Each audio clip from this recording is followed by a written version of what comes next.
بسم اللہ الرحمن الرحیم۔ شروع اللہ کے پاک اسم سے جو رحمان بھی ہے اور رحیم بھی۔ امام علی علیہ السلام کے پاس ایک شخص آیا اور کہنے لگا کہ اے مولا، وہ کون سی عادتیں ہیں جو انسان کے دماغ کو کمزور کر دیتی ہیں؟ مجھے وہ عادتیں بتائیں تاکہ میں ان سے دور رہوں۔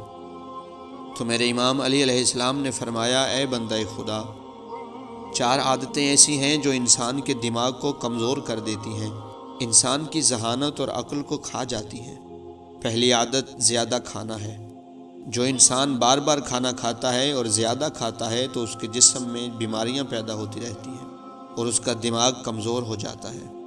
دوسری عادت ایک جگہ بیٹھے رہنا ہے۔ جو انسان ایک جگہ بیٹھے رہتا ہے یا لیٹا رہتا ہے تو اس انسان کی ذہانت بھی ختم ہو جاتی ہے اور دماغ کمزور ہو جاتا ہے۔ تیسری عادت میرے مولا نے فرمایا، زیادہ اونچی آواز سننا اور زیادہ اونچا بولنا ہے۔ یہ عادت بھی عقل کو کھا جاتی ہے۔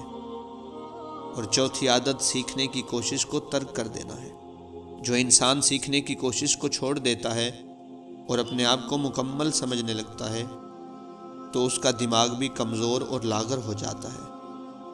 مولا علی علیہ السلام نے فرمایا، ان 4 عادتوں سے دور رہنا، اللہ تمہارے دماغ سے کمزوریوں اور بیماریوں کو دور رکھے گا۔ خداوند عالم سے دعا ہے کہ وہ ہم سب کو نیک اعمال کی توفیق عطا فرمائے۔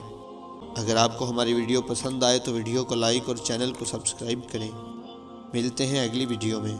اللہ حافظ۔